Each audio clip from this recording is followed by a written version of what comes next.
Hi everyone, this is Eshuchi Lumumba and this is the Opinion Canvas. I've been a bit on a break, maybe 2 weeks without anything out there, but here I am. Thank you very much for the support, for watching, subscribing, listening into everything that goes around. I don't have a story today, just a quick reflection. Are we really happy as a generation? Okay, maybe happy isn't the accurate adjective to use, because I'm told there is no ideal state of happiness throughout, but are we fulfilled? And I want to take a trajectory a little more specifically towards work. So I was reading an article the other day, and apparently there's a mini research that shows the first world countries. Of course, sometimes it reflects into our countries, but our research shows that more than 70% of people, especially in the workforce, just live for the weekend. You have a very unfulfilled life at work. You just go to work for the sake of provision, the sake of earning, making a living, paying bills and all that. But ideally, the only time you feel alive, the only time you feel like you're living is the weekend. And so in a week of 7 days, you spend 5 days just in preparation or anticipation for those 2 days that will make you feel fulfilled. And I thought that was very sad, because then what percentage of our lives do we spend just wasting away in the hope of a better tomorrow, or in the hope of a better weekend, or in the hope of a beautiful December holiday? Of course, our culture is already screwed in such a way that life is driven by the work culture. Work culture is also led by the corporate work culture, which entails a lot of you being tied down as an employee in terms of just how your time can be spent around. So then it becomes very difficult to achieve what we call the work-life balance.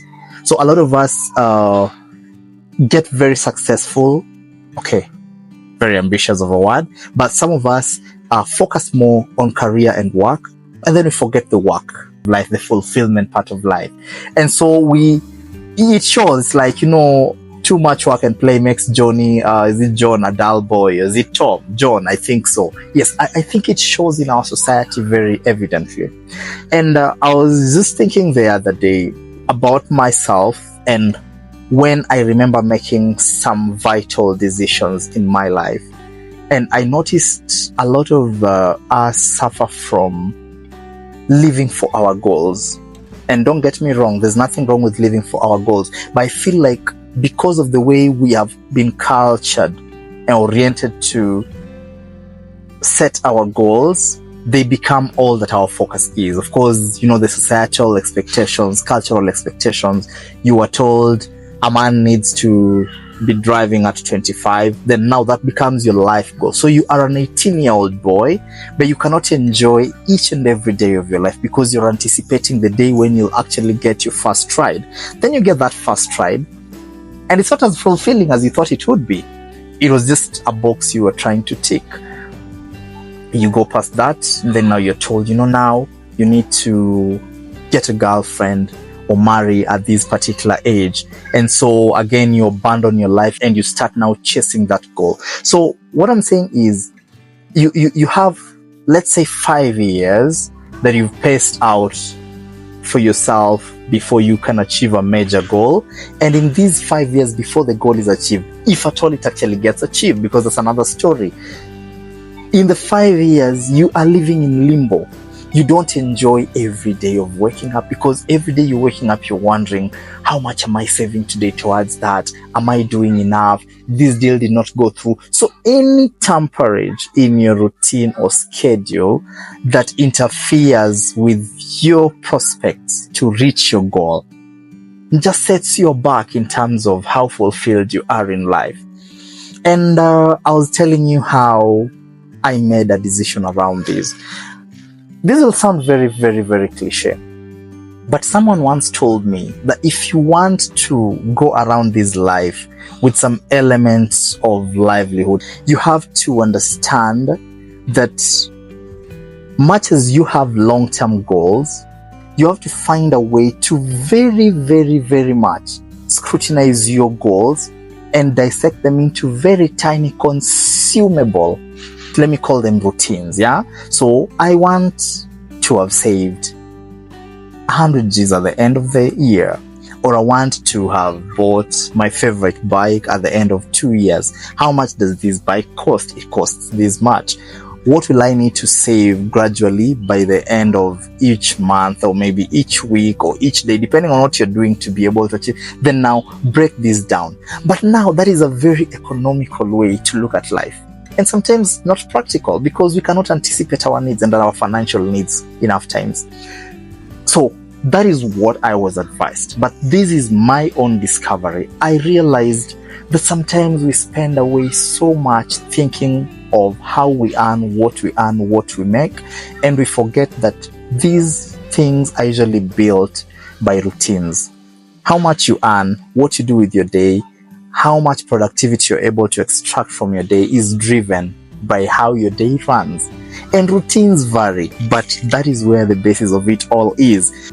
What time do you wake up? What do you do when you wake up? How does your day look like? What are the things that you tick at the end of your day that can be measured according to you as evidence of a successful day? Those are what you want to focus on. Because one thing I noticed about routines is routines can get hectic at first. Our human bodies thrive in ease. We thrive in just not doing much, being there, having an easy life. That's what everybody wants. And that's why whenever you push yourself a bit, sometimes it's uncomfortable. The results are usually amazing, but it's uncomfortable. But you have to get a routine that digs into your discomforts every other time. And one thing I've noticed about routines is, before you know it, routines become habits. So you know that, okay, you know what? Like I told myself some time back, that, you know what, I will not be over ambitious with my days. Some people want to give you also very ambitious routines that are not sustainable. Sustainability for me is a big deal, and consistency is a big deal. So you'd rather not give me a very theoretically successful day on paper that I cannot do every other day. Someone wakes up, does this. By the end of the day, you've done like 70 things. Not achievable every other day. Maybe in a day that you really have your hormones and your energies up there, it's practical, but then it's not a continuously practical approach to life. What I told myself is, I would try and see if I can just check in and do, let's say, 3 things right every day, and these 3 things don't have to do with work, because work has to be done. So these are not your work goals. These 3 things are not your routine goals. Doing your dishes is not one of those 3 things. You have to do your dishes. Making your bed is not one of those 3 things. That is what a normal person does when they wake up. They make their bed, they fix their breakfast, they clean their house. Those are normalcies. They're called maintenance tasks. You do them because you have to do them, and because that's how life runs. So the 3 things I'm talking about are usually stretching affairs, like stretching tasks, things that you naturally not normally do. For example, okay, I'm really getting serious about content creation. Then how can I try and ensure that at least every other day I've mastered an editing skill, or really gone through an editing tool? Okay, I'm trying to get into authoring or maybe editing and stuff like that. How about every other day I try to read a solid book, try to do some editing of the book, or try to critique the book? How about, okay, I'm trying to get into fitness. How about every other day for 30 minutes or so, I try to do a physical activity that helps me with my fitness journey? Okay, I'm trying to better my education. How about I just read a thing or 2 educationally every other time to better myself? These 3 things, if you solid them, I started with 3, it got to 4, it got to 5, and right now sometimes I find myself very naturally doing up to maybe 5 or 6, other things in addition to what the normal day looks like. And sometimes I tell people, when the energy kicks in, do 7 today, do 8 today, because tomorrow you might only afford to do 2 or 3. But let me tell you, the consistency of these tiny little routines create a habit. Once the habit is created, the burden of living life waiting for tomorrow goes away. And you will not have to plan so intensively anymore, because the moment you're living right, at the end of the month, things just click in and you're wondering, wait a minute, I made this much more this month. Oh, I was able to score this deal here and there. Oh, these posts I made went viral and I got a business or two from it. And when you flash back carefully and you watch where it all came from, you realize the habituals. Your editing skills got better. Posts you put out there attracted attention. The attention, if you're a business person, translated to business. Oh, I'm a gym enthusiast. I've been working out. Oh, people are able to notice that I've been doing something with my body without thinking about it. You have a client or two who need your instruction. I have a couple clients that I just do meal plans for. And it's just because someone sees what you're doing, someone sees the evidence in you. So these things add up. You've been playing your instrument every other day.